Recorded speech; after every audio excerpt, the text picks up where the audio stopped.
Go ahead, Ruben. My name is Ruben Nelson. I'm Executive Director of Foresight Canada, and it's my privilege to chair this session of the weekly CACOR Zoom.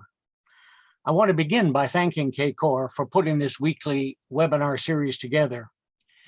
It's the best weekly webinar series that I have come across. Here we are fed. Here none of us go away hungry. And today is a feast day. I'm honored to introduce Dr. William Rees, known to his friends as Bill. I trust you have read his formal biography because I shall not repeat it. Rather, I want to comment on it. Bill has an extraordinary imagination, a restless mind, and a relentless spirit.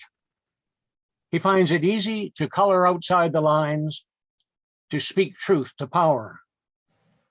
You see this in the fact that he has a long record of inventing new concepts and founding new communities of practice. He's a prophet, not an outlaw. Bill has led a life of leadership which pushes the boundaries in the ways we see and act in our world. And he's been honored for it, not vilified. Sadly, this does not mean that he's been listened to. As a modern techno-industrial culture, we in Canada are pretty much tone deaf to what Bill is saying to us. More is the pity. In my judgment, Bill is the wisest ecological economist practicing today. We need to listen deeply to what he is showing us, to let his words touch our souls as well as our minds. Only so do we have any hope of turning and being healed. Friends, come to the feast that Bill has prepared for us. Over to Bill Rees. Well, thank you very much, Ruben, for that excessively generous introduction. I was looking forward to the individual that you were describing and hoping that I would enjoy it as much as then I realized about whom you were speaking. And I'm humbled. Thank you very, very much. That's very kind of you. So we'll leap right into it. It's a long and arduous task we have ahead of us. On the virtue of self-delusion, or maybe not. What do I mean by this? The chief virtue of self-delusion is that it enables one to ignore discomforting aspects of reality. The downside is that habitual practice may prove catastrophic and even fatal. Now, I believe this profoundly, and the tale I'm about to unfold illustrates this in multiple dimensions. It will be very discomforting to some of you. In fact, it should be very discomforting. It's discomforting to me. And of course, I'm one individual with a particular perspective, and I certainly would welcome anyone to challenge this. But in doing so, first of all, consider the factual basis for what I'm attempting to say here. So again, I'm making the case that society is by and large self-delusional, that we create these delusions precisely to avoid the realities confronting us, and that this is going to lead us into trouble. The starting premise behind all of this is that the human brain is really obsolete. It's obsolete because it evolved in the context of very small tribal groups living in spatially limited, knowable habitats. There wasn't much going on. Tribal myths and shared illusions were relatively harmless. And the result of this evolutionary history is that humans naturally tend to think in simplistic, linear, and reductionist ways. We are essentially Cro-Magnon and not at all equipped to deal with the modernity that we have created around us. We don't get complexity. We don't connect the dots, at least most of us don't. And this means that modern techno-industrial humans are not really neurocognitively equipped to understand, and certainly not to control, the mind-numbingly complex world systems of overlapping subsystems that we ourselves have created. So my basic point here is that we have, in effect, produced a world of complexity that is far beyond our own capacity to understand, and certainly beyond our capacity to control. Nobody is in control of the direction of the global system today. We can't truly grasp the workings of any one component, the economy, geopolitics, even the internet, let alone the climate system and the ecosphere, whose complexities are far beyond our full understanding. One result of our simplistic reductionist way of looking at things is that we tend to fixate on single problems at a time. A few years ago, it was the economy. Then it was climate change, then the pandemic. And now we're back to climate change, although the pandemic threatens to push that aside once more. And I would argue that even though climate change is important and we're suffering dramatically the impacts of that here in BC, it is not the existential threat facing humanity. It is an illusion to think so. The present focus on climate change as the issue is a prime example of what I call pan-cultural shared illusion. Climate change is in fact a distraction from the greater meta problem. And if you heard my last talk, you know what I mean here. So the real existential threat is overshoot. And that simply means that the human enterprise, the economy, and all 8 billion of us are using biological resources, that is to say the self-producing and renewable resources, faster than they can regenerate. And we're producing wastes far in excess of the assimilative capacities of the ecosphere. Climate change is a waste management problem. This means that we are literally consuming and polluting the biophysical basis of our own existence. And this is the archetypal definition of biophysical unsustainability. Overshoot is a systemic crisis, not a sectoral one, which is how our narrow minds tend to focus on it. Virtually all environmental problems, including climate change, are mere symptoms of overshoot. Overshoot is the overriding disease, and this simply fails to penetrate our modern consciousness. It's an exemplary, inexorable, wicked problem. If we don't deal with it, we will be forced to deal with it. And left unattended, overshoot is terminal. Consider then that our current fixation on climate change. And these are simple numbers from the 2015 Paris Agreement. To avoid potentially catastrophic climate change, the world must reduce carbon dioxide emissions by about 50% below 2010 levels by 2030. And that would mean a greater than 8% reduction per year beginning this coming year. We've blown it in past years. And we must achieve complete decarbonization by 2050. And by the way, some recent studies suggest we should be decarbonized by 2030, and that there is in fact no remaining carbon budget, but we'll leave that aside. So that's what our best science tells us. But what did the most recent COP meetings achieve? First of all, a series of pledges that don't go far enough in cutting emissions and that lack any detail.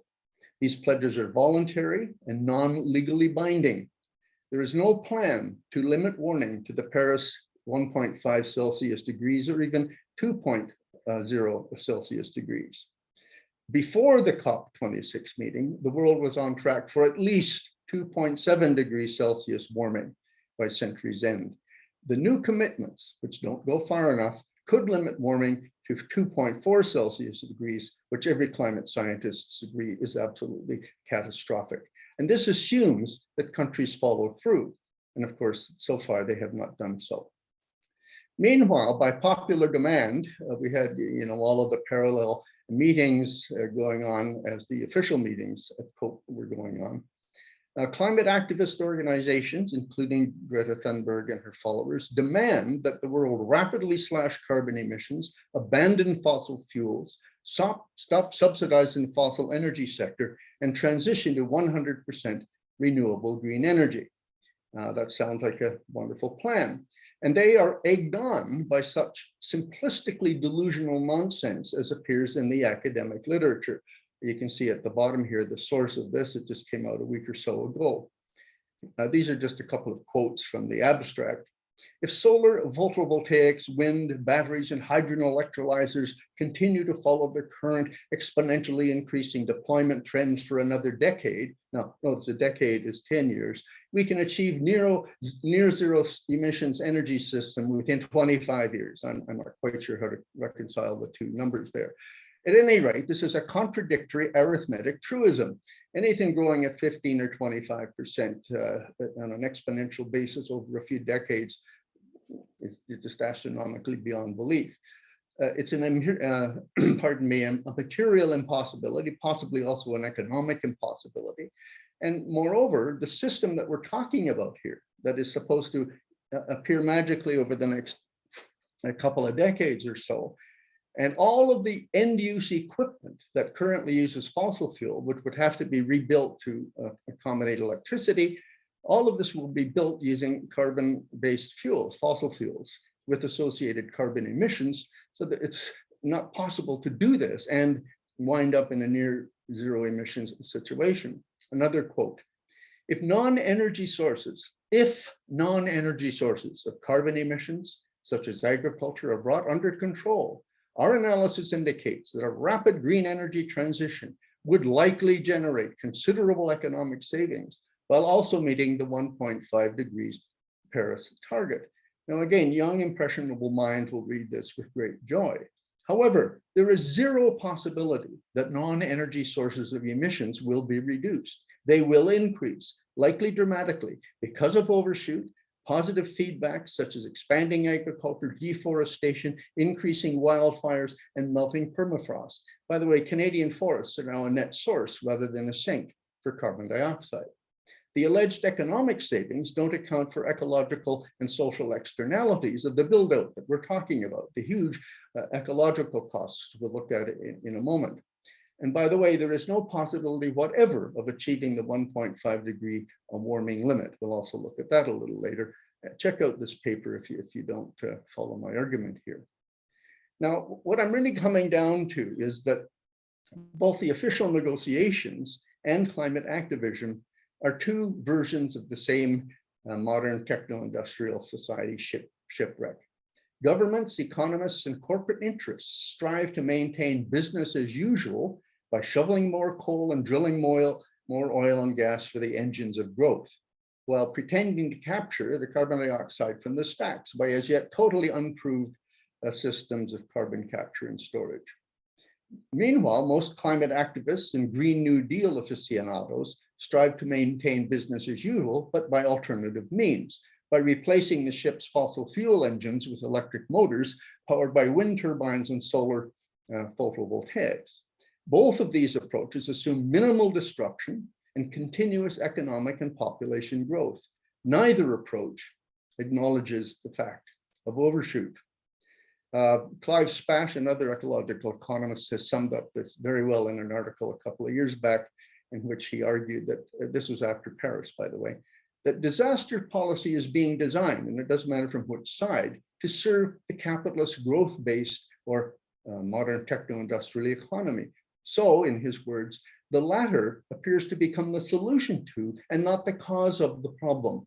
What a marvelous system of self-delusion. And we have to ask this, was COP26 even about climate change? Andrew Glickson, who is, I'm quoting here, is a very well-known climate scientist from Australia. And he wrote me and gave me a paper of his in which he makes these statements.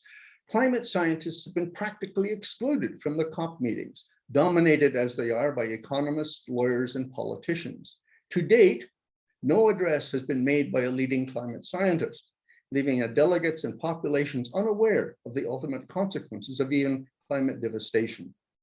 The science-based projections of global heating have only received faint echoes among the assembly of warring tribes at COP26, dominated by nationalism, vested interests, and sheer ignorance of the current trend, which can only culminate in the end of civilization. Now, that's not a modest statement. Meanwhile, we seem all of us to have forgotten this relationship. We live in an economy that is entirely funded by fossil fuels. This is a simple plot of gross national product against total fossil fuel use. It's a lockstep relationship with a high linear correlation, in this case, and a high R² value. The point is that energy powers economic growth. It has been abetted, at least growth, since the 1970s by globalization, which has enabled the rapid exchange of resources among nations who were deprived thereof, particularly in the wealthy countries, but also cheap labor, and also a credit boost, which has enabled the economy to keep expanding despite severe climate and resource issues.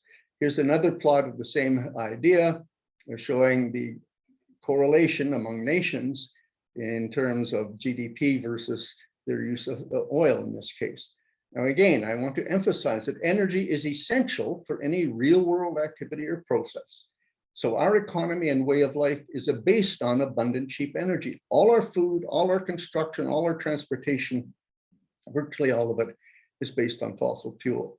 And electric vehicles aren't going to make a whole lot of difference. And here's what our current energy profile looks like. This is right up to date. You would think, reading the literature and the idea that we can certainly achieve total renewable energy in the next 20 or 30 years, that it must be well advanced.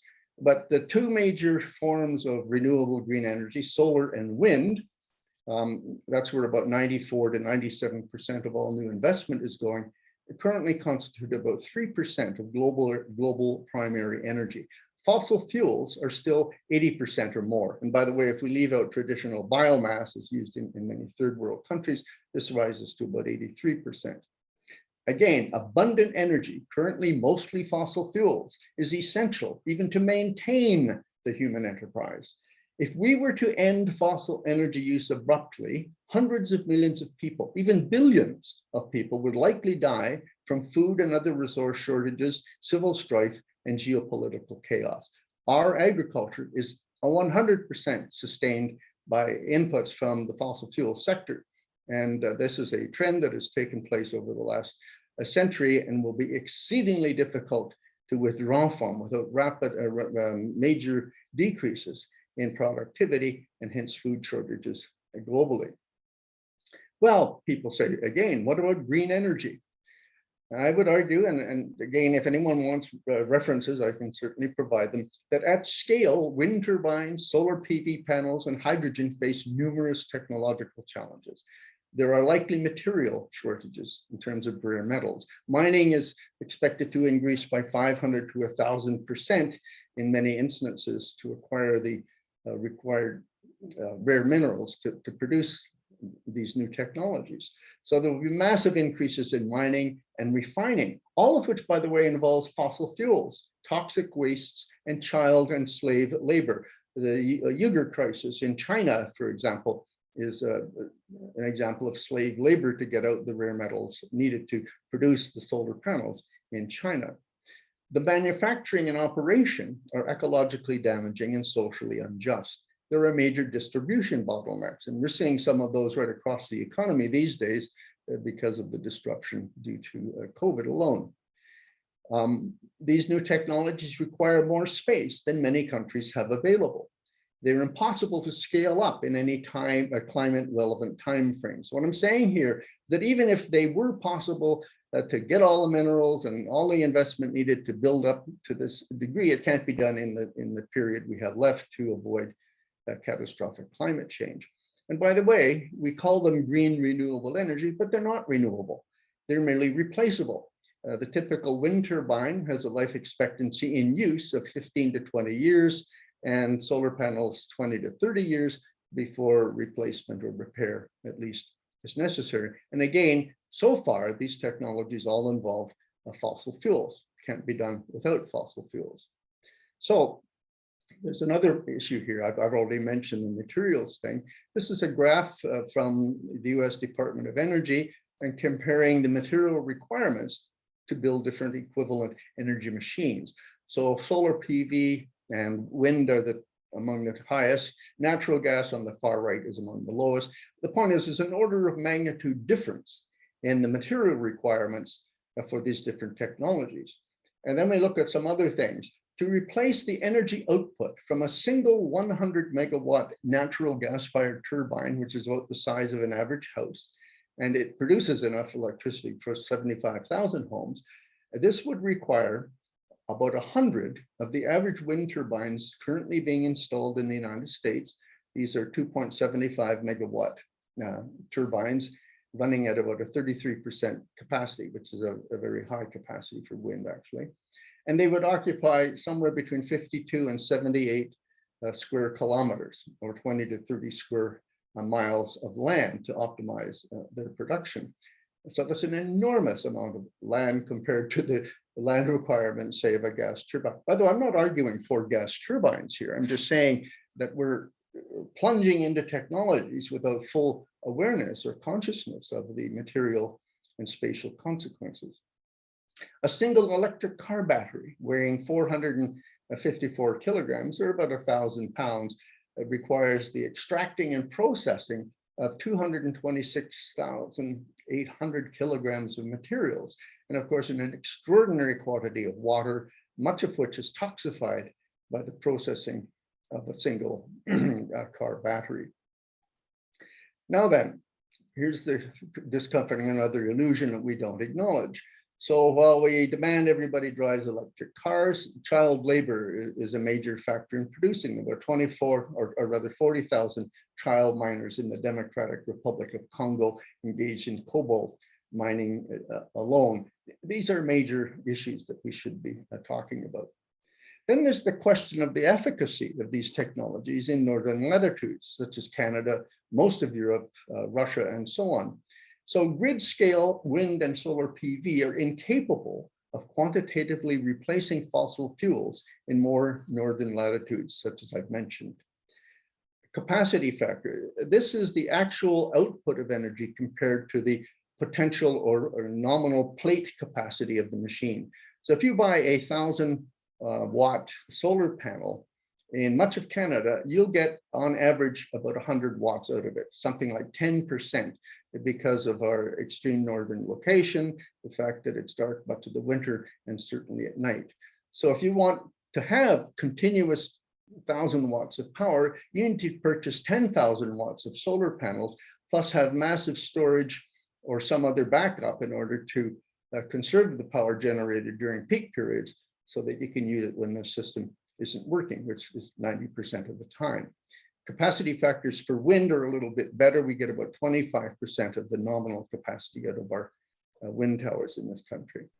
Several full life cycle studies, so taking them from the mine site to retirement, suggest that the extended energy return on energy invested, that's over the full life cycle for wind and solar, is less than 3 to 1. So in other words, it takes scarcely almost, they produce just about 3 times as much energy in their lifetimes as goes into the production and maintenance of them. And that's far insufficient to maintain modern societies.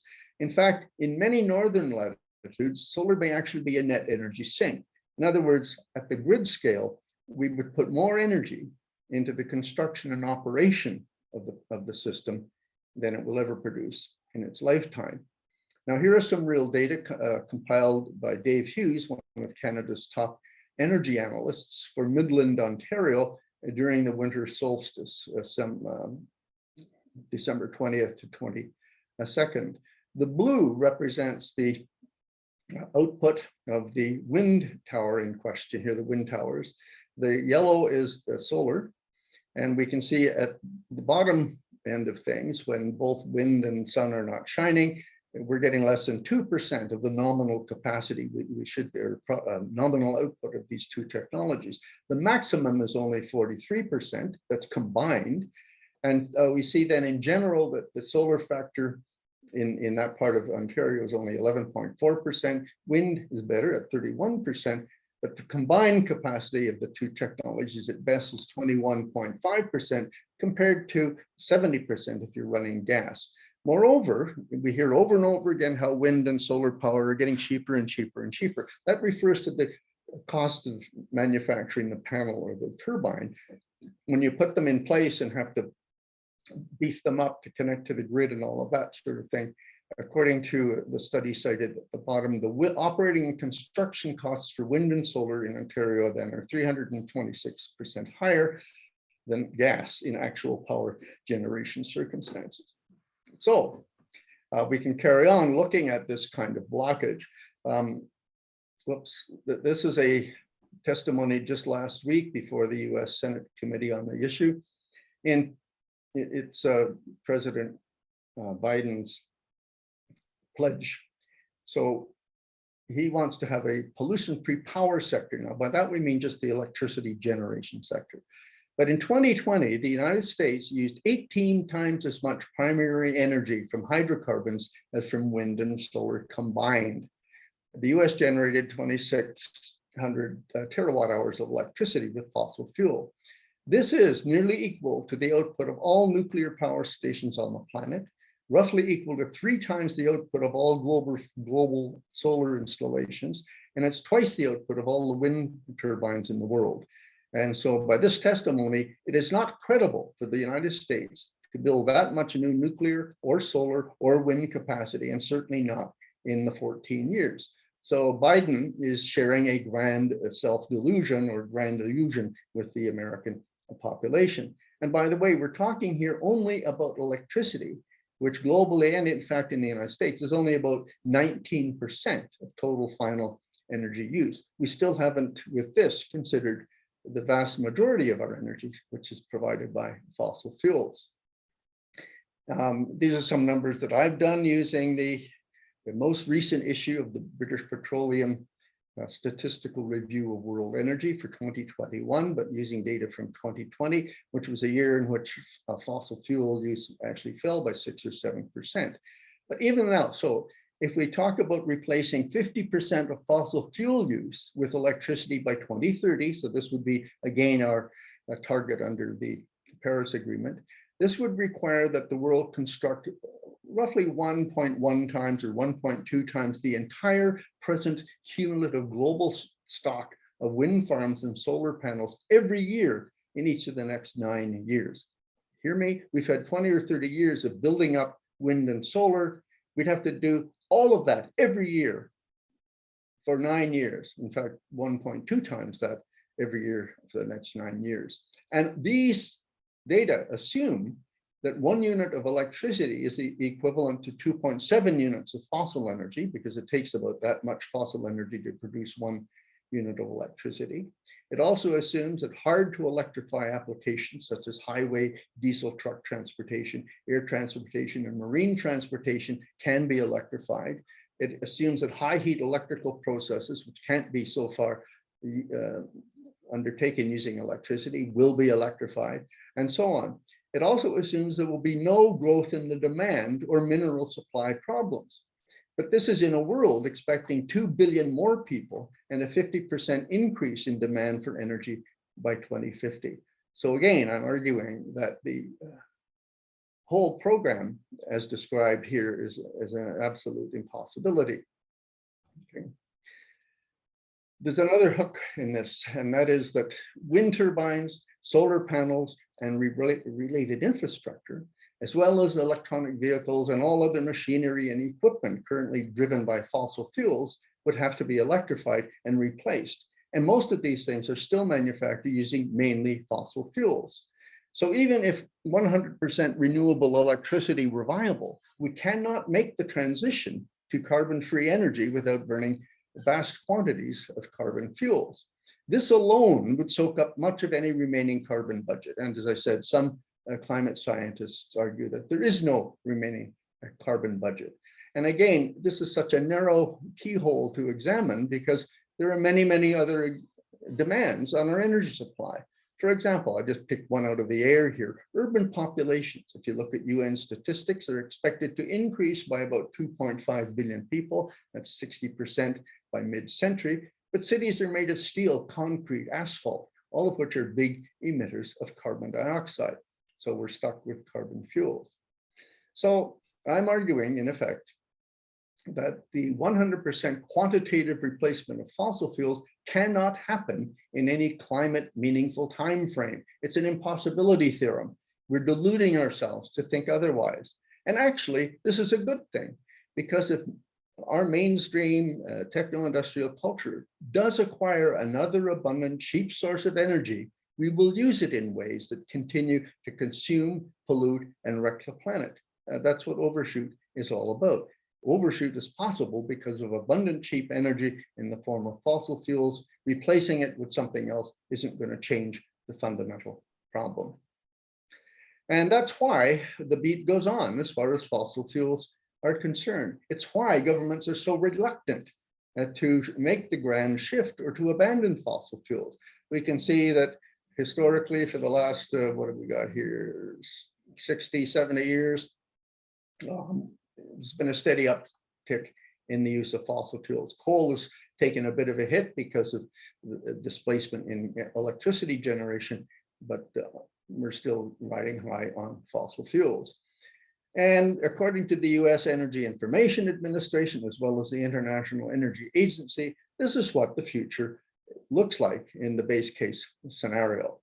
Renewables will grow enormously over the next few decades, but by 2050, they'll still represent only 28% of total energy output, and fossil fuels are still 70% of total energy consumption compared to 83% today. But this, of course, means we completely blow any emissions reductions target and will be confronted with vastly more than 2.4 degrees of climate change.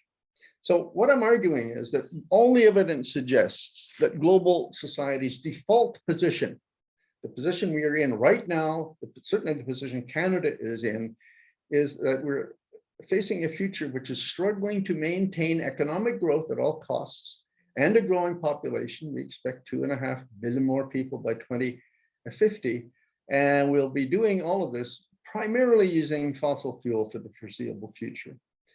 But look at what this leads to if you believe the climate science. A catastrophic 2.4 Celsius degrees warming. That's what we got out of COP26, assuming all the pledges are put in place. There will be a great increase in erratic weather, accelerating desertification, an accelerated melting of the permafrost and methane releases, which is a positive feedback that will accelerate global warming. We're going to face more and longer heat waves and droughts. There will be more energetically violent storms and floods. Water shortages and failing agriculture will become common. They already are on the west, in the prairies of Canada this past winter and in California. We can anticipate widespread famine as all of these things get worse. There will be the flooding and loss of many coastal cities. There will be an increase in other uninhabitable regions. This means mass migrations. We're beginning to see some of that already. All these little symptoms are out there to observe, and they're just the leading edge, the edge of the wedge, as it were, of what's to come as we maintain this current track. And it means, of course, ultimately collapsed economies and geopolitical chaos. And I want to tell you, it's not just the future. This is with us today. This is a photograph last week of the Sumas Prairie near Abbotsford, BC. A massive lake has formed. The whole area is obviously underwater. This is an absolute record rainfall episode. We've had 3 so-called atmospheric rivers. We're just going through the last bit of those now. The water will rise for the next couple of days in addition. But my point is, this follows a year of record wildfires, of record heat. The same area was subject to the heat dome last summer that hit northwestern North America and achieved temperatures not far from here of 98.6 degrees, not 98, what am I saying? 30, I can't remember, 36, no, it was 49.6 degrees Celsius, the hottest temperature ever recorded in Canada. So record fires, record heat, record rains. This is the new normal. And by the way, the old normal was bad enough. The new normal puts us in this situation. And this is an underwater farm in the same prairie. By the way, we call it the Sumas Prairie. It's a bit ironic because it's merely returning to the way it was before the 1920s. This was a lake in the Fraser Valley, which was drained for agricultural purposes. It's the best agricultural land in Canada, and yet it's now reverted to being the lake that it once was. Thousands of farm animals had to be relocated, and many hundreds of, well, tens of thousands of chickens and turkeys died, a few hundred cattle as well. We see massive damage to infrastructure. The Coca-Cola Highway is shut for the foreseeable future because of several bridge collapses, and major sections of the highway are wiped out. This is the Highway 99 North, also 5 deaths associated with landslides and collapses along this highway. A recreational vehicle dealership caught fire. Nobody could do anything about it because they couldn't get to it through the snow initially. So it looks like for many of these people, it's the end of the roads, and it's not likely to let up anytime soon. I don't want to sound overly grim about this, but the fact of the matter is that we've seen record after record after record breaking, and there's no reason to expect this is an end of sequence, and it's happening in many other places around the world. We may go through a few years where there's a lull, but then it catches up to us with a vengeance. So what do real climate scientists say? Here's a little scale. Before the recent COP meeting, it was 2.7 degrees. We're now looking at 2.4 degrees. Nevertheless, we have to read what people say. 1.5 degrees Celsius is not attainable. It never has been. That's Weaver, the former head of the Green Party in British Columbia, Andrew Weaver, a famous climate scientist, a co-author of the IPCC reports. More than 0.5 Celsius degrees of additional global warming is already in the pipeline. James Hansen, and he's referring here to short-term feedbacks due to the thermal lag of the oceans. The oceans absorb about 90% of the additional warming. It takes the atmosphere some time to catch up.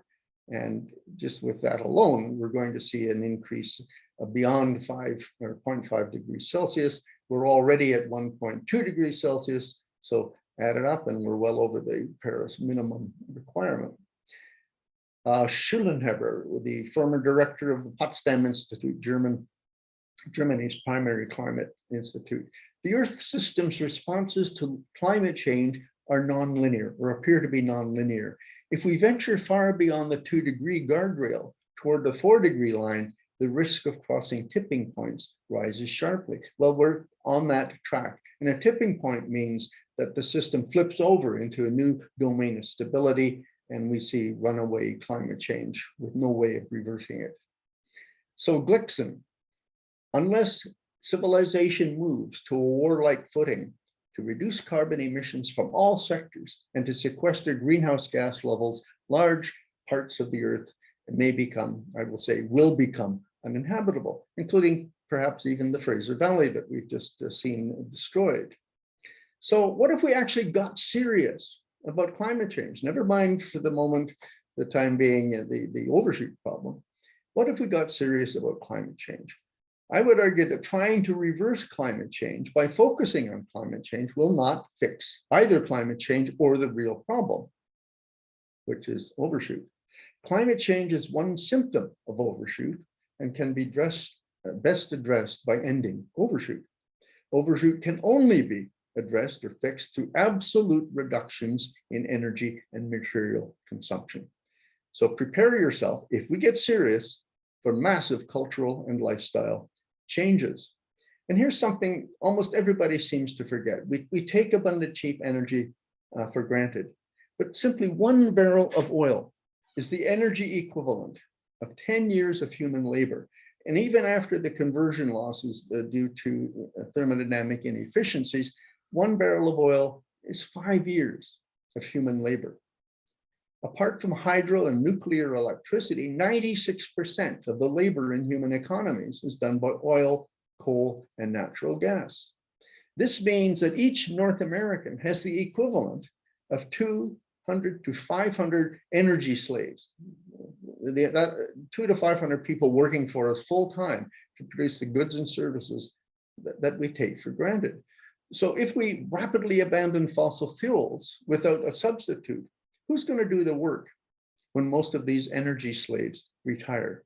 How often has that question been asked or answered by any of the proponents of a rapid abandonment of fossil fuels? So it won't be a seamless transition. In the real world, the coming societal transition is more likely to be a ragged shift from using vastly too much energy to not having enough. This will mean a proportional decrease in GDP per capita, which means the end of material growth and the beginning of a steep contraction. And without adequate planning, the resulting economic crisis will produce social chaos. Now, again, without adequate planning, this can be avoided, but we're not paying any attention to it because we're deluded by the idea that we can maintain the status quo, if not by continuing to use fossil fuels, but then by alternate means. So without a plan, without considering reality, this is what we get. We would still get global warming up to about 1.5 degrees, at least if we abandon fossil fuels rapidly. So we'd still be confronting increasingly erratic weather. We would have inadequate energy supplies. There would be economic contraction, much lower GDP and falling incomes, rising inequality and widespread unemployment, broken supply lines, failing agriculture, food and other resource shortages, local famines, civil unrest and abandoned cities, mass migration, collapsed economies, and geopolitical chaos. It doesn't look much different, frankly, from the other scenario that we generated a while ago. By contrast, this is what we should be doing if we got real about overshoot and the current state of affairs. Government should now be phasing out non-essential and frivolous uses of fossil fuels. And this includes all private vehicles, including EVs, all off-terrain vehicles, all-terrain vehicles, jet skis, leaf blowers, and non-essential air travel. We should be allocating any remaining fossil fuel budget to essential uses in agriculture and food processing. We have no alternatives at the present. All of our cities are utterly dependent on interurban diesel truck transportation. Take away that and cities become unsustainable. We need that energy for space and water heating still. We need to implement carbon taxes, resource depletion taxes, basically to internalize the social and ecological externalities that are currently dumped into the environment through what is called full social cost pricing. By the way, if we did this, which is, by the way, the way to get economically most efficient, many of the goods and services we currently take for granted would become unaffordable for most people, which is something we really have to think carefully about. We need to relocalize essential manufacturing and food production to reduce our dependence on unreliable global supply chains. By the way, if there's no fossil fuel, they're gone. We need to reorganize our settlements into more self-reliant, steady-state, urban-centered bioregions integrated into their local ecosystems. We need to downsize housing. In the 50s and 60s, a new house in North America, brand new, was 1,000 square feet. Today, it's 2,500 square feet or better. So there's a huge difference here. The family size has decreased by about 30%. The house size has increased by 150%. And so the space available per capita now is about the same as a whole house was back in the 60s. And by the way, by standard social science surveys, people were a lot happier back there than we are today. All new construction should be passive house standards, 80% more efficient than our current standard practices. We need to implement fair income tax systems and minimum income strategies to assure that the poorest among us can survive the exigencies that are coming down the pipe. We need to restore those life support systems that sustain us, including fisheries, soils, forests, and so on. We need to implement a global non-coercive family planning or population program, starting with better education and economic independence for women. None of these things are currently on the table, and yet all of them together are necessary if we're to really solve our current dilemma. In Canada, if we looked at the emissions by sector, we can see instantly that we absolutely have to abandon fossil fuels where possible. Yes, fair enough, but we need to reserve any carbon budget for agriculture. We have to focus on reducing transportation and other building emissions. We have to enhance the efficiency in industry and manufacturing. And by the way, whatever we do, it's the end of consumer lifestyles. A sustainable lifestyle under these circumstances looks something like this. A one-room house with a small bed and kitchen together, minimal plumbing, electricity for a few small appliances, no central heat, air conditioning or hot water, that is to say electrically provided. You can still have passive solar. You need local, mostly plant-based diets, no clothes washer, dryers or dishwashers, a couple of sets of clothes and a pair of shoes. We can't drive cars and we can't fly airplanes. Now this looks terrible to most people today, but again, you don't have to do this, only if you want to be sustainable. If you want to carry on down our current pathway, then it's a very different story, arguably the end of the story. Incidentally, we still haven't dealt with the population problem. So on a finite planet that is already in overshoot, keep in mind that we have 8 billion people today, very close to. There's about a billion people who are inadequately housed, fed, and otherwise provisioned. So it's not really biophysically possible to raise all 8 billion people to high income material standards on a single planet in overshoot.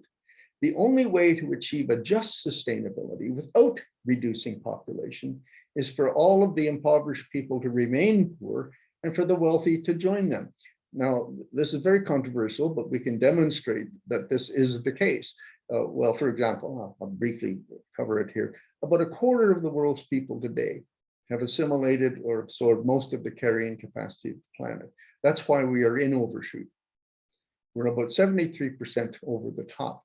So, and most of the current increase in the global human footprint is because of population increases, not only in the first world, where it's dramatically more powerful than in the third world, but right across the board, but especially in middle income countries, where growing populations are also accompanied by rising incomes and hence consumption. And that's what's driving the human footprint today. We can't raise everybody to high incomes material standards. We must reduce populations if we hope to have a modest level of well-being for everyone left on the planet. And it's not easy, even if we assume a global one-child family policy. Okay, everybody's allowed one child. The population would continue to grow for at least 25 years because of the current very low average age level. The general or the global population would still be 8 billion after 40 years. Earth might comfortably support 1 to 2 billion people living very well materially indefinitely. But even at one child per family, it'll take 135 years to reach 1 billion people. And we can't even discuss the implications of this because population is a taboo subject. So, getting close to the end, folks, there is no political or popular taste for getting serious. And you can see the obvious reasons. So far, basic human nature calls the shots. And again, this is the way we help to deceive ourselves.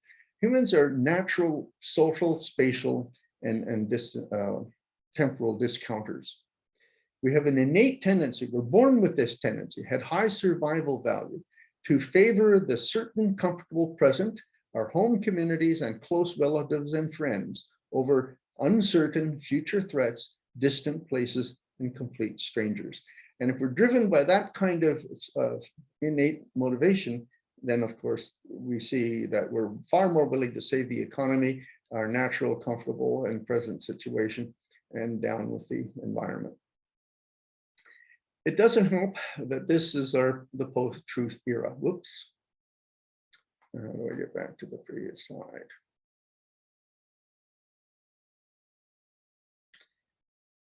With the prevalence of false news and social media, many people have become ill-informed self-delusionists and denialists. Virtually everyone wants to hear good news, even when the news isn't very good. Even the mainstream media mostly report from the perspective of what people want to hear, rather than the perspective of what the story really is. And this is why the world has chosen business as usual, and by alternate means, if possible. We are grand self-delusionists. So what we tend to do, just to summarize, is think delusionally, the human way. Wind turbines, solar photovoltaics, electric vehicles, smart cities, geoengineering, anything that is growth-oriented, business as usual, via technical fixes. But all of this will lead to collapse. Instead, what we should be talking about is smaller eco footprints, a greater equality, population planning, degrowth leading to improved well-being, including eco-stability and economic security. All of this is possible. All of this is within reach, should we choose to move in that direction. I hesitated to put this in, but I think some of you will get it without being offended. So we are, in our modern techno-industrial societies, caught in a paradigmatic trap. That trap is the growth paradigm abetted by constant technological innovation. And when we're in that trap, I think this is a true statement. What is ecologically and socially necessary for sustainability is not politically feasible. But what is politically feasible is ecologically and socially ineffective, if not down and out catastrophic. Back in 1998 or 89 rather, Richard Duncan, an energy analyst from Seattle down the coast here a bit, proposed something called the Olduvai Theory. Now this was pre-green energy and it was pre the idea of fracking, but he suggested that industrial society was a short blip of a few decades, basically between 1930 and 1925. That's the E and the H on this graph. And that we had pretty much passed the peak of energy consumption, and we would start heading down toward a post-industrial Stone Age. He called this Olduvai Theory. Everybody poo-pooed him and thought it was utterly unlikely or impossible. This was 1989. Tom Murphy and colleagues, a physicist, just published a paper called "Modernity is Incompatible with Planetary Limits, Developing a Plan for the Future Energy Research in the Social Sciences." You can, Developing a Plan for the Future. It's in the journal called Energy Research in Social Science. It's listed at the bottom of this slide, and you can all look this up if you like. But basically, it's a repeat of Richard Duncan's theology. So if you think back to where Duncan was, he had us about here in July of 1969. These chaps put us at about the same point in the curve. This is in the post-fracking era and so on. And it takes us right back to the beginning of my talk. The chief virtue of self-delusion is that it enables one to ignore discomforting aspects of reality. This is our reality. The downside is that habitual practice may prove catastrophic, even fatal. Because if we don't get this, then our fate will be an implosion, which will be very, very uncomfortable for just about everybody. And that's my story for the day, and I'm sticking to it. Thank you.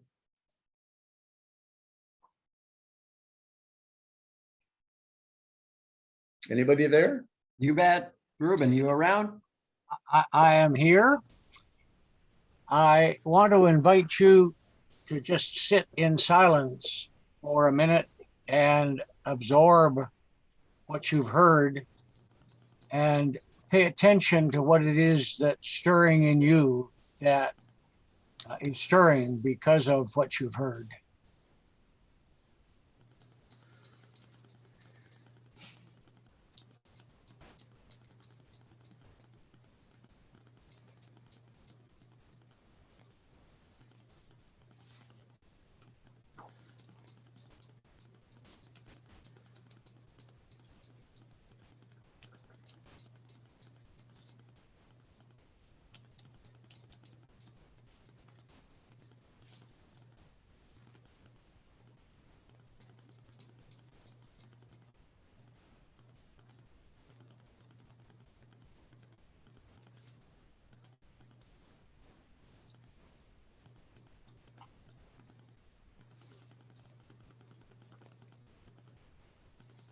Bill, I'm going to use the privilege of the chair to ask the first question. I mean, there's so many that, and happily there's time and others will raise other things. But as you understand Canadian society, I'm thinking particularly of Canadian society, you can broaden it beyond that to, you know, the OECD world, but the people who supposedly in our own mythology are the ones who are best educated and the most knowledgeable, and you know that story. Is it the case in your mind, just in terms of a simple divide, that most of those who lead us, I don't mean just politicians, I'm thinking of the elite class, so they're moneyed people, they're deputy ministers, they're university presidents, even the odd Catholic bishop, people of influence, do they not understand what you're talking about? Or is it the case that they are coming to understand it and it so frightens them that they're in denial? So are we dealing with ignorance or lack of courage as a root issue? I think it depends on individuals, I suppose. I have to say that I've tried to get versions of this particular perspective in the Globe and Mail, in a couple of other national publications online. I've sent a version of it to The Guardian. None of these mainstream publications want to touch it. It's simply taboo. So in that sense, I think there's a huge blockage here in getting an alternative version of reality. I'm not saying that I'm absolutely right about everything, but people need to understand the domain that we're dealing with here in a much better and more comprehensive way. I know from my own experience with people in Ottawa, I've dealt extensively with the Green Party. They don't believe the failure, or at least what I would say, that the potential failure of the Green New Deal. Our Green Party is all about the Green New Deal, which is essentially business as usual by alternative means. My own MP, when presented with these data, argued with me that she couldn't take it forward to the Liberal caucus because the Liberal caucus was dedicated to growing the Canadian economy. And so long as that's the case, then obviously everything I'm saying is irrelevant to their particular mission. So I think we have to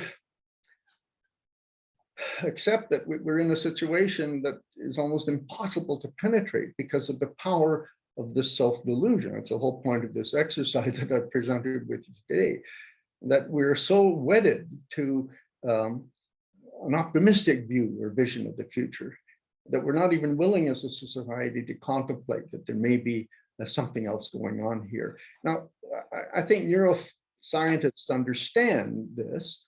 It's an adaptive policy or an adaptive way that the mind operates. What normally is required to shake people out of their preconceived notions is a shock of unprecedented scale.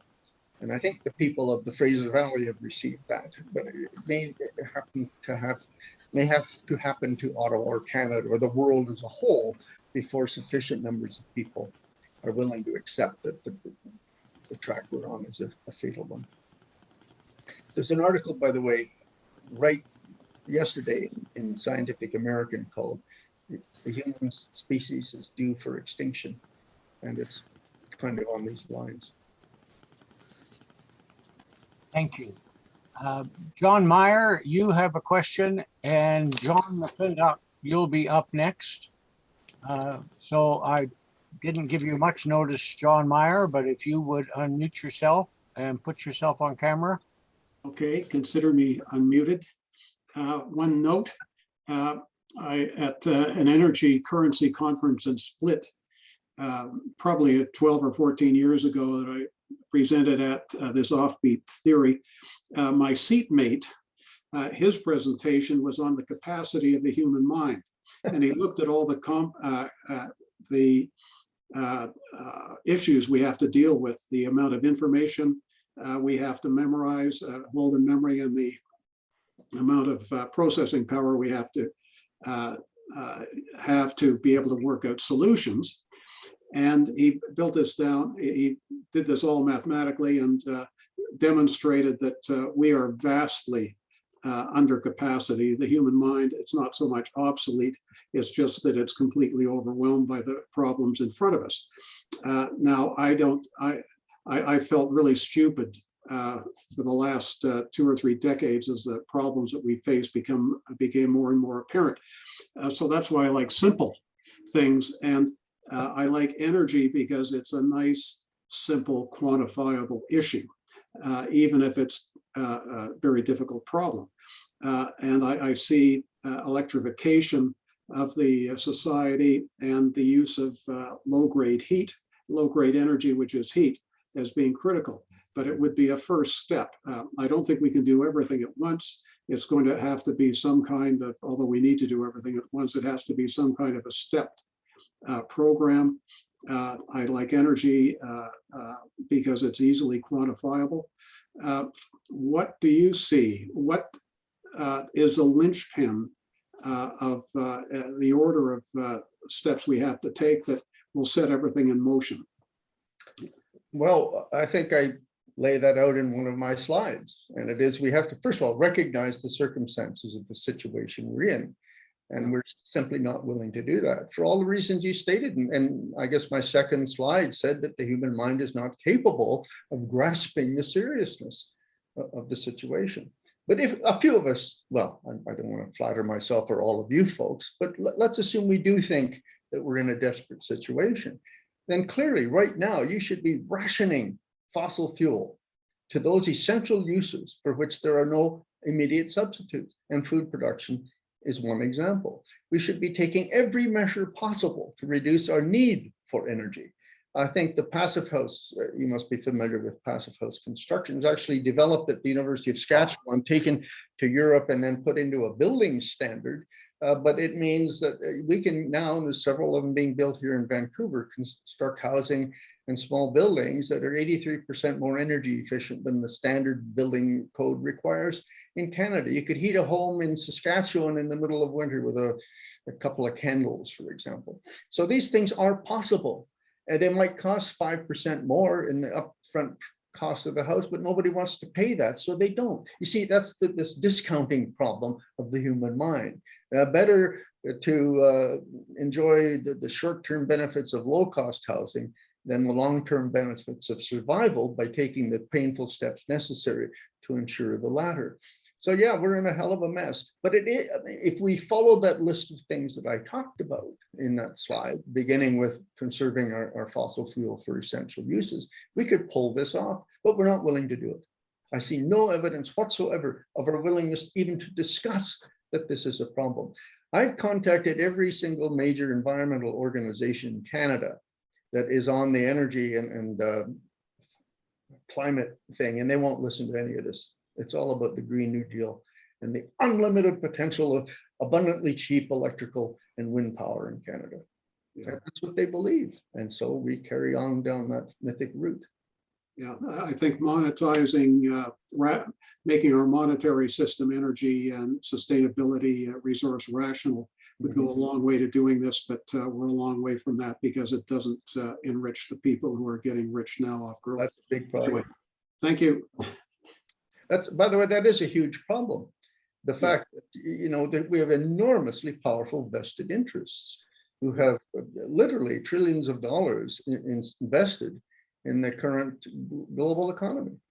And they're not receptive at all to something that really turns everything on its head. And that's what this would do. We're talking about, you know, people used to talk about the need for a full paradigm shift. A paradigm shift means the abandonment of the beliefs, values, facts, and assumptions upon which you've built everything.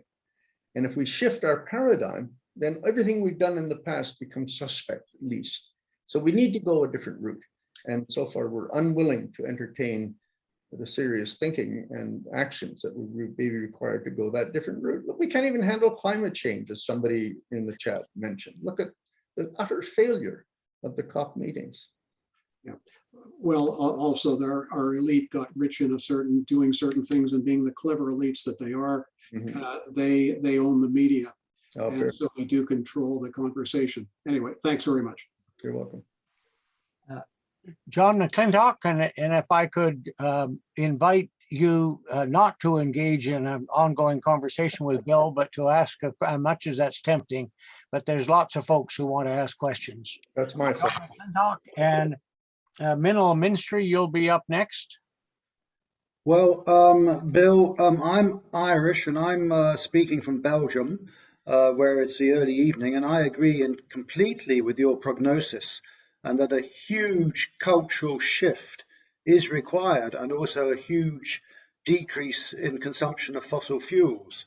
Now, what would you think of the idea of every citizen being granted a personal carbon budget equal to their current level of emissions, and that they are legally required, by law, to bring down their personal carbon budget, in other words, their emissions, by, say, a certain percentage every year for the next, say, 10 years. Now, this would apply to everybody in a country so that it would be fair. The rich would have to bring theirs down by 8%. The middle incomes would have to bring theirs down by 8%. And now, don't you think that this perhaps is the way forward, that governments can propose this?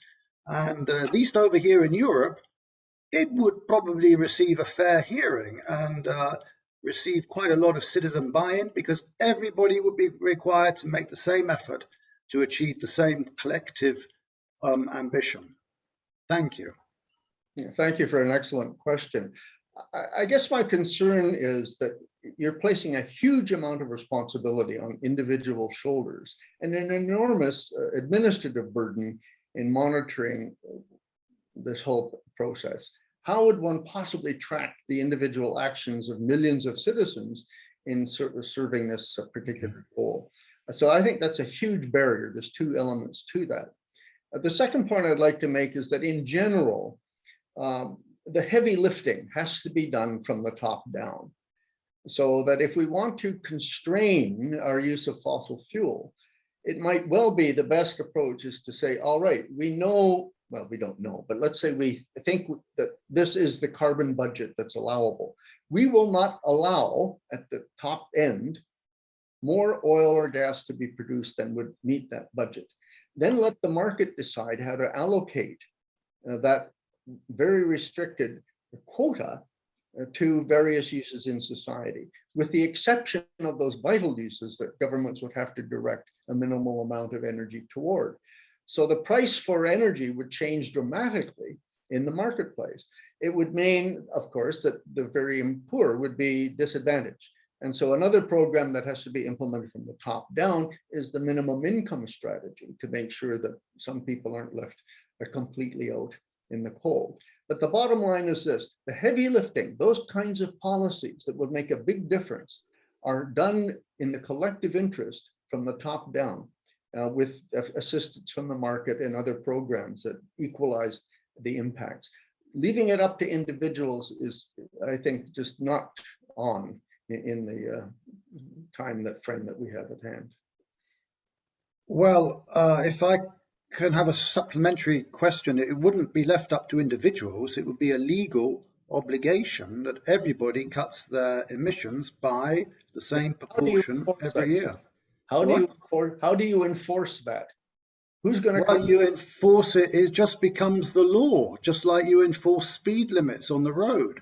Lots of people speed. That's the point. The speed limits around here mean absolutely nothing. If I drive at the speed limit, I've got a row of cars behind me honking to tell me to get the hell out of the way. That's how people behave when it's left up to themselves. Okay, well, I know there are lots of other people wanting to ask questions, so I don't want to monopolize the time, but let's continue by email, because what you said is very, very interesting, and I'd like to know further your thoughts. Fair enough. And just so you'll know, a question was asked in the chat whether this talk and the Q&A will be available later, and of course it will. All of the CACOR presentations done in this series are up on YouTube in the CACOR section, including previous talks by Bill and a host of other wonderful people. Minal, if you will ask your question, and Steve Kurtz, you'll be up next. Yeah, thank you for that awesome talk. My question is slightly different. So I am with the Oregon Department of Environmental Quality, and we face exactly the things that everything is a hurdle, everything is a barrier. New ideas are put on the shelf or not even read. But we're starting from we have a mandate of looking at 2050 as a long vision, and it's part of a legislative mandate. So we're in a unique position to think of these problems slightly differently. And the way we've approached this is the starting question is sort of the crisis, as you've described. The approach to the crisis itself is masquerading false solutions. So we're trying to say, how might we flip that question? So one of the approaches that we've taken is, instead of talking about climate change or toxic materials and so forth, in terms of environmental detriment, we're starting to talk about it as a detriment of well-being, as a diminishing of human capacities and capabilities. And in terms of talking about it in terms of keeping human flourishing at bay rather than improving and those aspects, and really calling out the primary function of governance is to enhance well-being. Can you speak to see if flipping the question in a different way might move things? And for the moment, we're in early stage, but at the moment, we're seeing fomenting happening from the ground up inside, say, in Oregon DEQ and OHA, which is the health organization, as opposed to the top down. The top down, there's still a huge amount of resistance, but from down below, there's a lot of changing the conversation from environment to well-being has really sparked people's imagination to think differently and ask different questions. So maybe you can pontificate on that for a moment. I'm not sure I want to pontificate. I think you're absolutely right. We've created, again, it's an illusion, isn't it? A false delusion that well-being equates to higher incomes. And we see that that is simply failing miserably. And I think what you're seeing in Oregon from the ground up is recognition that that is illusion. So in fact, there are many countless studies to show that human satisfaction comes from other things than mere income growth or the capacity to purchase more and more stuff on the economy. And I think the more that penetrates, the better off we are in terms of getting policies moving forward that move us in that direction. The problem is that you're engaged in a process of social learning. You're literally trying to change the paradigm, the set of beliefs, values, and assumptions upon which the society operates. And that takes decades. So I absolutely agree that it's the right direction to go. My main concern at this point is, do we have sufficient time to convince people? Look, I'll put my cards on the table. The most effective way to change society is for millions of people to be in the streets demanding that change to occur. So the more that the bottom, okay, now it's bottom up, the more the bottom imposes on the top to do the things to support what the bottom wants, you have that kind of a symbiotic relationship. We have to have the top-down policies to enable ordinary people to engage in the kind of lifestyles and community existences that move us forward.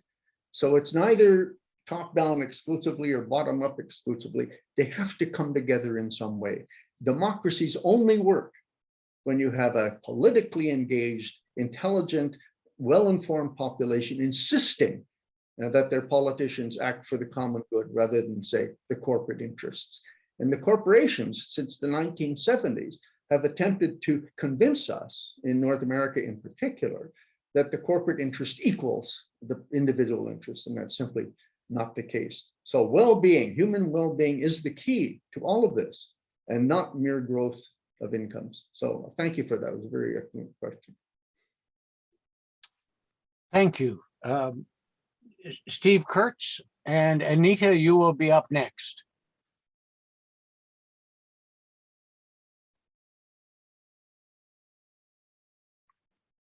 Steve there? Are you No, still? he put in the chat that he left. Yeah. Ah, I saw Jack.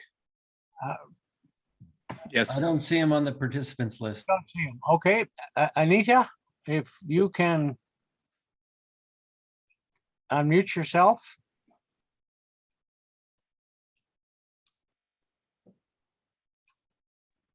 She also put in the chat that she left. Okay, down my list. Tom Walker. Hi, Hi, Tom. okay, oh, I can't see yeah, it. I tried to start my video, but the video's been blocked by the host, so I can't start the video.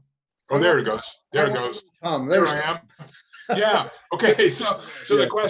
the question is, and you asked the question during your talk, who will do the work?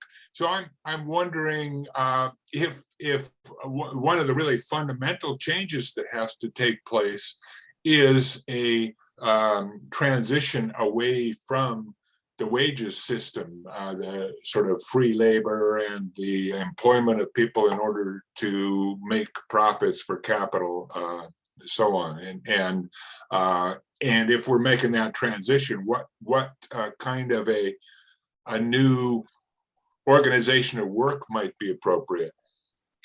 that's your department, Tom. I was hoping. Yeah, I've come up with that. We need to look at disposable time as a common pool resource. There won't be any disposable time. If we drop out of fossil fuel or energy, there'll be so much work to do that unfortunately, we're going to see a reversion in some places to slave labor. And we're already seeing it in certain parts of the world where, and we're going to see, by the way, an increase in demand for mules, draft horses, and other large animals capable of doing the work in agriculture that is currently undertaken by fossil fuel. So I think the entire spectrum of work and work opportunities is going to change as a result of our having to replace our energy slaves with ourselves and animal slaves, hopefully, rather than human slaves. So yeah, you've got a big job ahead of you, Tom. I'm happy to keep track of your progress. Thanks. I didn't warn you, but Eric Post and Bill Tyson, you'll be up next, just to get back to the warning place. Thank you so much, Ruben. And I will try and also start my video. And thank you, Bill, for the wonderful presentation, and greetings from Vancouver. As a new UBC student, I'm very happy to see the presentation, the PhD in geography. And thank you, Tom, for the great question. My question is somewhat similar, albeit I won't focus so much on the capitalist system, because I think we can all agree we can do away with that. But given your repeated references to slaves, Bill, I'm curious to see whether all these forms of dominations and structures of domination, including over non-human natures, need to be dismantled, really, and the sort of massive civilizational implications that carries, and how you could even conceive of that in a planetary framework. So whether that means we also have to work better between these newly instantiated bioregions once they come about, rather than through this nation state neo-colonial structure. So yeah, there's a whole ball of things to think about and talk about. It is. So we're dealing here. I think that's an excellent question, Eric. Many people disagree with me on this, but there are certain things that are fundamental in human nature that we see in every single culture since the dawn of agriculture. There hasn't been a human society since the dawn of agriculture that hasn't involved slave labor, where the rich elites need a lot of work to be done, and so they get other people to do it. That is in the nature of our hierarchical human mindset once we get beyond the point of mere subsistence at the tribal level. I'm sorry, that's the way it is. Now, we can raise this to consciousness and do everything conceivable to change it through mass education. After all, again, we're engaged right now in a process of social learning and so on and so forth. So I do believe that there are all kinds of cultural overrides that can be put in place to inhibit the redevelopment of that kind of mentality. After all, civilization is basically a set of rules and laws that prohibit things that would otherwise happen from happening. I mean, I might take a dislike to my neighbor and want to kill him. Unfortunately, that's part of human nature. So we create legal institutions to make that more difficult, if not impossible. So yes, we are confronted with human nature, and we have the advantage as a cultural organism of enabling or developing cultural overrides to inappropriate behaviors at the social level. Unfortunately, there's nothing uniform about this. If you look around the world, there's 10,000 different cultures, and slavery is on the rise again on this planet, I'm sorry to have to report. And it will increase more so, I think, as the system that we know crumbles and less extrasomatic energy, as biologists say, is available to do the work. So, great question. I'm hopeful, not optimistic. There's a difference there. Thank you. Bill Tyson and Sandora, you will be next. Video here. There we go. There, oh, there you go. Yeah, great talk, Bill. I just wanted to point out that there actually is a body that's been set up to address this, the Net Zero Advisory Board. I presume you already sent your material to them, but they need to have facts put in front of them. Everybody does. I think that there just isn't a general realization of what replacing fossil fuels means in terms of how many solar panels and windmills you actually need and how reasonable this is. My feeling is just that we're in a terrible situation of the tragedy of the commons now, where each individual wants to do what's best for him and not for the society as a whole. And we have to think about the whole globe if we're going to tackle this kind of problem. And we have people like the President of the United States talking about how the Americans are all right because they've got the best science and so on and so forth. We've got to think about the whole world.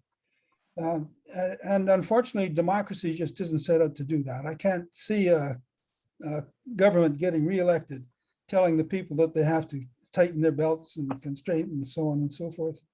I just don't know how to deal with this, but we do have to get that fact out about just what replacing fossil fuels implies.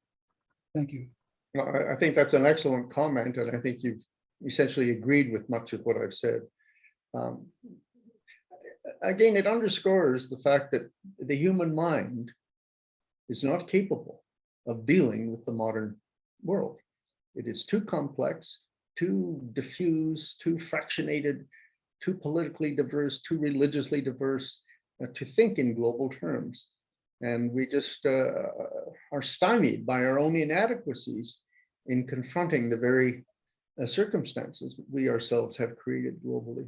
So I don't really have an answer to your dilemma. Thank you. Thank you. Sandora and Herbert, you'll be up next. Hello. Yeah, it's sort of, I'll admit I didn't have a specific question. I was sort of tossing out observations all the way through because I actually gave a talk back in, I think it was June, and referenced Bill's previous talk repeatedly during my talk because, yeah, you hit on a lot of points that are ones that as soon as you start delving into, okay, how do we do better? If you don't just sort of glom onto, oh, well, I'll do that solution, you inevitably end up in the, we have to fundamentally shift from consumption-based to cyclical lives, and we can't take more from the system than it can produce. And that just cascades into all these things, and you can't help but start to notice all of the things that we skip over. And so, yeah, a couple of observations is one is in BC with all that flooding, that's at 1 degree of heating or 1.2, depending on which. We're aiming for 1.5. So it's going to be worse than that, even at our best case scenario.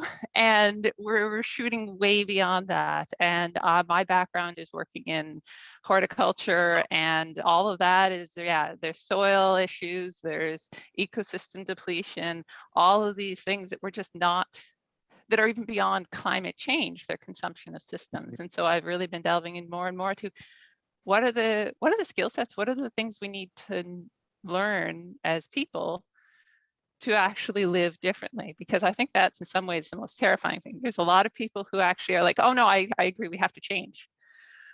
What are the skill sets we'll actually need to function in that change? Because we've already grown up with the skill sets to function in this society as it is. So I know some of the ones I'm thinking about, and hey, I'm even the build for my solar straw bale clay plaster home is already in the works, and I've been going lower and lower tech with everything in it. Started off thinking solar and all these things, and now I'm like, now we're going to go thermal mass heating, and I can use wood that's growing on the site, and I know it's all these things. How can you go lower and lower tech and lower impact?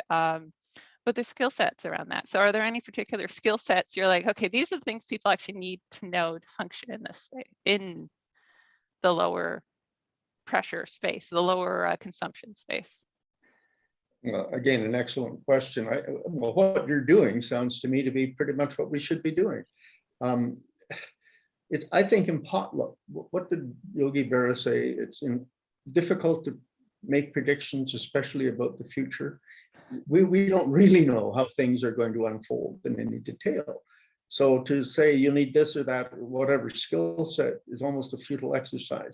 We can't even say that about our modern society. Right? 10 years ago, nobody knew that computer programming or whatever, gaming design would be the big new thing. So it doesn't matter really what kind of future there is. It's hard to know what direction to send individuals in to learn anything. If I were a very young man, again, I'd be looking to have a reasonable degree of self-sufficiency with a close group of friends living in the kind of low-tech environment you're talking about. You can build a passive solar housing in this country that could survive. Even in Saskatchewan, under the winter sun, you can heat enough water to keep you have a nice warm shower. But nobody wants to do that. So they're going to have to be forced into it. We will learn by necessity what skills we have to learn to survive. And it will be a kind of a natural selection process.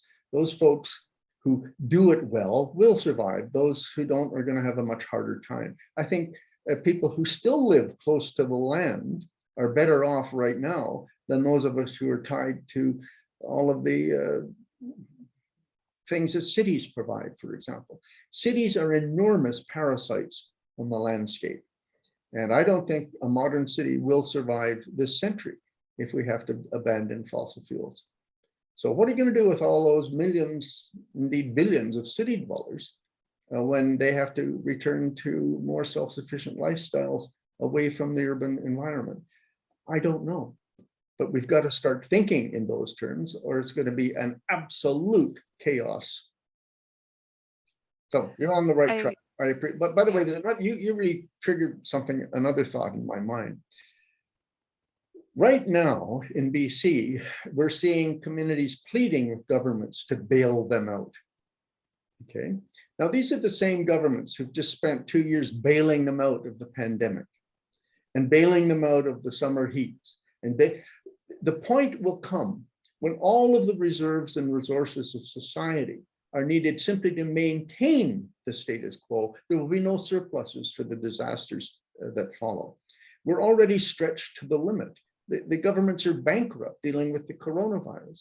What is going to happen when we get BC-like events happening everywhere? I mean, it's right now in Nova Scotia, the same kinds of things. We simply will not be able to finance the maintenance of the system. And that will put a lot of people in positions, as we're seeing a lot of folks who've suddenly discovered they don't have flood insurance, to become extremely resourceful about how they're going to conduct their future lives. So unfortunately, I think it's going to be a self-learning process enforced upon a lot of people by changing circumstances that none of them welcome. And you're ahead of the game, so congratulations.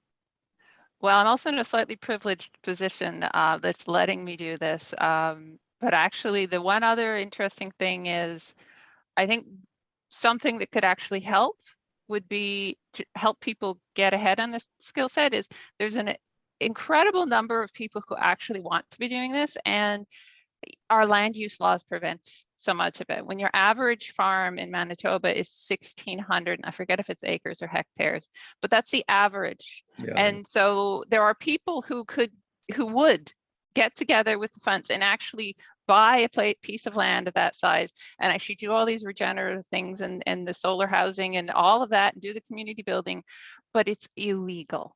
You can't do it. And so if we want to make this curve, that's one of the things that we need to just get some of these really restrictive laws about that are literally designed to get people off the land, get them out of the way so that the people who actually want to work on this can. Because right now it's hard. So when I said that we need to change our beliefs, values, and assumptions about everything, that's a perfect illustration. And so we've legally and socially constructed the kind of world that cannot survive in the kind of world that we're creating. So you're right. That's what we got to do. Thank you. Let's all get to it. Thanks. And Herbert, if you're still with us. I couldn't find a Herbert. Couldn't find her. Well, I'll ask a question that Debbie put in the chat. She was having trouble with the connection. I'm curious about whether Bill advocates skipping over solar and wind altogether, even in the short term. I'd really appreciate hearing his take on this. Oh, no, not at all. I think wind and solar in certain circumstances have a niche role to play. What I'm arguing is that they can't be expected to provision society quantitatively with the equivalent energy regime that we have from fossil fuel. But keep in mind also, it would be a disaster if they did. So it's a double-edged sword. Yeah, we need some wind and solar. Look here, I have a little solar calculator. It's very handy. I have to hold it under the light to get it to work when the battery dies. Solar for individual houses can work, but keep in mind you're being enormously subsidized by the existence of a grid capable of absorbing your surpluses and then feeding it back to you later. It can't work at grid scale in countries like Canada. So yes, there are niche markets and situations that's when wind and solar and other alternatives can function and do quite a good job. I have some friends who would swear by that, but don't depend on it to run modern society. And a last question, and I'll ask it. You haven't said much yet about what is, and I asked this from Alberta, what is very fashionable in Alberta, but it also appears to be an emerging fashion at COP26, and that is carbon capture and storage, whether from an industrial process or whether from the air. What's your sense of that? I think it's another fantasy of the highest order. The concentration of carbon in the atmosphere is 0.4% or something like this. Carbon capture and storage, and by the way, we emit into the atmosphere at present 35 billion tons of carbon dioxide annually. So when you think of the exquisitely tiny fraction of the atmosphere that is carbon, and ask yourself, how much energy would it take to extract 34 billion tons of carbon from the atmosphere? It becomes a virtually impossible situation.